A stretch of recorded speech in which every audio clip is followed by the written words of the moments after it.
Hello everyone, welcome back to the channel. Today I want to start the first of a series of videos that I'm going to make that are going to have to do with your wedding planning. Your wedding planning timeline, to be more specific.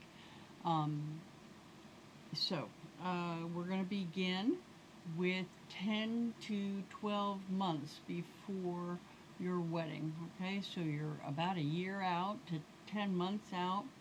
And so first things first, I want to thank you and congratulate you on your engagement. That is awesome. This is such an exciting time for you. And the next 10 to 12 months are going to be filled with anticipation and planning for this big event. Getting organized early, of course, is going to make the entire process much easier and smoother, more enjoyable for you. And so that's why I wanted to start this series of videos to point you in the right direction and help you get started. Okay? So, of course, the first thing that you've got to do is announce your engagement. You've decided, you and your significant other have decided to get married, and so you want to let everybody in your circle know. You're going to announce that engagement to all of your family members, all of your friends. Of course, you can do it through a social media post, especially for those people that are far away. You could make a formal announcement in the newspaper or even have a small party and invite people over and make the big announcement then. So don't forget to take those really nice engagement photos, of course, to commemorate this time. It's a special time together, okay? Next, if you have not, and I just mentioned family, but if you've not had a chance to, for your parents to meet each other, right? This spouse's parents, that spouse's parents, right? It's a perfect time to arrange a get together. Maybe a small casual dinner party or some other a fun outing where everybody can get to know each other and start building those relationships with each other. You know, maybe a game of putt-putt or whatever you feel like would be a good celebration. Maybe even what's it? Yeah, you maybe even recognizes you and your significant other's special interests. You can invite those families along on that exciting excursions, right? So it is a great, excuse me, it's a great way to foster a sense of unity and support as you are embarking on this new wedding journey. All right. The next thing that you're going to have to do, and pretty quick into the beginning stages of this whole planning thing, is to set that wedding budget. And I know that is the B word, right? Nobody likes to think about a budget, but it is a very crucial step in starting this planning purpose, right? You need to sit down with your partner and anybody in the family that's going to be contributing. Maybe parents of traditional bride, traditional groom. We're all going to sit down together. Anybody who's going to be kicking in and contributing, right? We're going to discuss those financial contributions and the expectations that everybody's going to have. We're going to determine how much we're going to spend and allocate different funds to different aspects of the wedding, such as the venue, which is going to be probably the most expensive, catering, attire, what everybody's going to be wearing, the bridal gown, the tuxedos, whatever, suits and things like that. Decor is a big thing to take into. We're going to have to, purchase or rent table linens and things like that, right? So having that clear budget right at the get-go is going to help guide all of those kinds of decisions moving forward. Here in the year 2024, I don't know when you're watching this video, but the average cost of a wedding today is about $30,000. So this is a pretty significant decision to make, right? And some consideration must be taken again with all the participants that are going to be contributing here. All right, what's next? All right, so while we, maybe once we've had that budget decision, um, we're now going to decide on who is going to be responsible for what, like tasks and responsibilities. Okay, so again, planning that wedding is going to involve a lot of different tasks and things. So it's essential to decide early on who is going to be responsible for what and what the follow up plan is going to be, right? So sometimes we can assign um, a duty to someone, and there needs to be a project manager, and we're going to talk about that in just a minute, but there needs to be somebody who's going to be in charge of keeping track of those people and that they are doing this without becoming a really, what is the term, a bridezilla, right? So maybe a third party might be a good idea to keep track of all of those people that we have been assigning tasks to, right? So we're going to create that detailed checklist of all of those things, that's projects and responsibilities, and who has been assigned to each thing. That's going to include everything from researching those vendors to starting working on the guest list, right? Delegating those tasks are going to help to ensure that nothing is overlooked and that everybody is on the same page, right? All right, so again, you're going to choose your wedding date, and a lot of times that is going to be dependent on your venue availability. Okay, so it is a very significant decision. You're going to consider the season of the year, potential weather situations that may occur, the area that you're going to be getting married in. And also take into consideration any special and significant dates that may have some special meaning to you. Um, so once you have chosen that date, you're going to start researching those potential ceremony and reception venues. So, it's going to depend on the venue availability. It's going to depend on the date that if you've really got your heart set on a specific date, then you may have to be shopping for availability to many different venues. Okay, so visit those top choices of venue, ask those questions, and again, check those availabilities for those dates that you have preferred. And once you have found that perfect spot, right, that meets all of those criteria that you have established for your wedding date, then make sure you reserve it right then to make sure that you've secured that date, right? Because I'm going to tell you, all of your vendors are going to be the same way. We were having a discussion about this just the other night. A friend of mine makes wedding cakes and had people calling her saying, well, we want the cake delivered, at this such and such a time. And they were like, and she was like, you didn't order a cake. Well, yeah, we talked about it. Yeah, but talking about it is not ordering a cake, right? that's that's not the same thing. Yeah, we talked about it. We talked about flavors. We talked about all of these kind of things. I gave you a price. I told you what kind of deposit I was going to require. You never made the deposit. If you don't do that, then you have not secured a vendor in that area. Okay, so as you all know, I'm a wedding officiant, and I do not consider a wedding booked unless I've received a deposit. It's a financial remuneration, if you will, right? So, yeah, there's no deposit, no date kind of thing. So make sure that you do pay those deposits, and make sure, and then you've got that date locked in, right? And get a contract if that's available as well. Make sure that you get a contract, get something in writing from the venue so that they can't later on say, oh, what? Yeah, right? So make sure you get something in writing. I have a contract, even though I'm just a wedding officiant, right? I have a contract, and it spells out, what you're responsible for, what I'm responsible for, what happens if, and that kind of thing. So make sure that you have all that. Also, this is the time, this far out in advance to finalize that entourage and get working on that guest list. Try to get that as final as possible as well, right? So, the entourage, right? That's who is in your wedding party. You're going to start,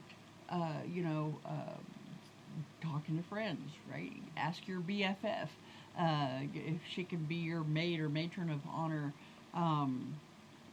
And consider those close friends and family members that might want to be involved as well, and can't be involved in any other way, right? If you've got younger nieces, nephews, that kind of thing, and people closer to your age, they've been significant in your lives. They've been, a good contributing member of the family, so to speak. Then you might want to invite them to be part of your entourage, depending on the size of course, and the scope of your wedding. Also, you should have some kind of a rough idea of your guest count.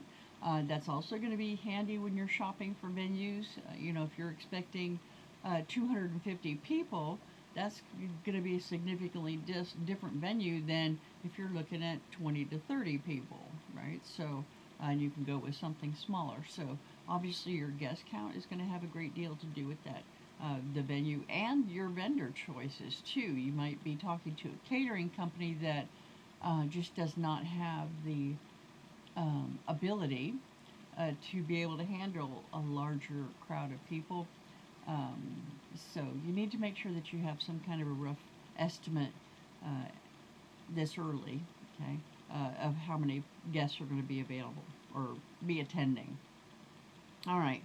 Also, as you're collecting those guests, making that guest list, make sure that you get their proper addresses in order to send out, especially save the dates, and of course in the future those invitations. We're not going to send those out now, but we want, especially for people that are out of town, we want to send maybe a save the date card so they can start making travel arrangements and plans in order to be able to attend. Now, somebody who could help out a great deal is a wedding planner, an actual wedding planner. Now, if your budget does allow for a wedding planner, consider hiring a wedding planner. They can take a lot of the stress off of your shoulders by coordinating all of those details, managing some vendors. They can, a lot of times they have a working relationship with vendors. They can get you a better price than you could as a individual off the street, so to speak, right? So they might have some kind of a deal worked out with different vendors so they can get you those better prices. They can also help keep everything on track.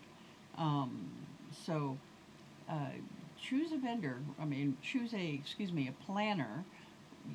Very careful considerations, right? You want somebody who has experience, obviously, and a style that aligns with what your vision for your special day is. You don't want somebody who's over the top elaborate when you just want something simple and or versa versa, right? You have somebody who is likes to do the country horse ranch kind of weddings, and you want something more elegant and formal and all of that kind of thing. So make sure that their vision aligns with yours. If you can't afford a planner, right, then maybe you might look at somebody that might be what they call a day of coordinator, right? And that can be helpful too. Now, that person comes alongside of you about 3 months or so ahead of the wedding date to take your list. You've done all of the vendor shopping, you've got all of those things coordinated and all of that kind of thing, and you can hand that list off to that day of coordinator, and they can do all the follow-ups, make sure and do we call confirmations and things like that, make sure that vendors are paid in a timely manner, and all of that kind of thing. And then, of course, the day of, all you really need to do is worry about getting your makeup and your hair done and your your gown and everybody looking perfect and all of that kind of thing. And this day of coordinator is lining everything out, making sure that everything is directed the way you wanted it to be, decor is done, and all of those kind of things. So it takes a great deal of pressure off of you. Okay, so a planner of some kind would be essential, would be preferred, right? But a day of coordinator also could be very, very helpful to you. You might have somebody in your family who's a type A personality, can handle all of that kind of thing for you. But yeah, just get some assistance. Don't try to handle it all yourself as, part of the wedding couple. All right. Start whitening your teeth. Now this is kind of a thing, but you do want to look best for those photos. There's going to be a lot of pictures taken the day of the wedding ceremony, so consider starting that teeth whitening regimen now, right? You can either choose some kind of an at-home treatment or maybe even a professional service, whatever it's going to take. But you want to look the best in your wedding photos. Those are going to be around and provide those memories for years and years. And so starting this teeth whitening thing early is going to ensure that you attain those required what's the word I'm looking for? Desired results way ahead of the wedding. Okay. If your state requires, you might want to take care of some premarital counseling, and even if your state doesn't require, it might be nice to talk to someone. If you are doing your wedding in a church, a lot of times the church is going to require that the clergy go through with you premarital counseling. Okay, it can be a very valuable experience. A lot of times they're like, oh no, but we're getting along great. Well, yeah, you are right now, right? But there might be some, tools and insights to help strengthen that relationship even before the wedding, or that, things that are going to go on beyond that wedding date, right? So a lot of times it helps couples to transition into married life, okay? So research some local counselors and programs and schedule those sessions that are going to fit into your planning timeline. It's also time to kind of start looking at some wedding dresses, right? Now, you might have already been doing this. We're all, sometimes we have our daydreaming and things like that. But start gathering some inspiration, excuse me, for your wedding dress. Browse magazines, start a board on Pinterest, start looking up some addresses for vital boutiques in your area to get an idea of styles that you love. Maybe you're liking that whole form-fitting thing. Maybe you want the princess look. Wherever your whatever direction is your preference, but until you kind of look around, you may not even know what your preference is. But again, you don't need to make that final decision yet. It is way early, but having some kind of a vision when it does come time to shopping for the dress, right? It's going to make it a little bit easier if you're able to walk into a shop and say, hey, this is what I'm looking at, what I'm thinking of, so let's find something aligning with that, okay? You are going to send out those engagement announcements. We kind of touched on that earlier. Make sure and share that announcement with the broader community by sending out that announcement to the local newspaper. And you're going to have that beautiful photo and a brief story about your engagement. And it's a lovely way to share your joy and let everybody else celebrate with you. It's also, hey, let's think about the honeymoon a little bit, right? We're going to start brainstorming some locations that would be cool for us to be able to go to for our honeymoon. We're going to talk about the kind of trip that we both want, whether it's going to be a relaxing beach getaway or an adventurous excursion. We're getting married in the winter. We want to go snow skiing and cozy up around a fire in a lodge. Wherever our imagination can take us. But of course, we need to research those potential destinations and consider a budget. again, and start planning the logistics of all of that, right? If you need, for instance, passports and things like that, a year in advance is definitely not too early to get those things in order, okay? Again, you're going to take part of your guest list and apply it to those save the date cards or whatever that you're having made up. I do highly suggest a card. In fact, I have one here to show you. Let me do this. So here's an example of a save the date, right? So there you go. So you'll be sending out these like postcards. It doesn't have super amount of details except for the location that they're going to get married, and the date, of course. And so people can start making those appropriate plans. You might want to put the time in there too, just in case people are having to come in the day of, so if you're planning an 11 o'clock in the morning wedding and their flight doesn't even get in till, the early afternoon because they think you're getting married in the evening, yeah, so might want to do put a time on there as well. So anyway, this save the date list is going to help you get that head start on collecting all those addresses for, again, the invitations that you're going to be sending in the future. And these save the date are mostly for out-of-town guests, excuse me, out-of-town guests or guests that need a little extra time to plan, okay? All right, so we know planning a wedding can be very, very challenging. You're going to feel a little overwhelming, a little stressful. But if you do take it step by step, and like I said, this is just step one. This is, our 10 to 12 months out. So I'm going to be doing a series of these videos, right? So making this step by step plan is going to make the process enjoyable, way less stressful. Announce your engagement, set that budget, choose that date, excuse me, choose that date and location, and get those other essential tasks started up. Choose a planner or have somebody that will help coordinate all of those vendors and things like that. And you're going to be laying a sound foundation, a really solid plan for your wedding day. Okay? So, enjoy this special time and happy planning. See you next time. Bye-bye. Oh, do subscribe so that you do catch these later on, right?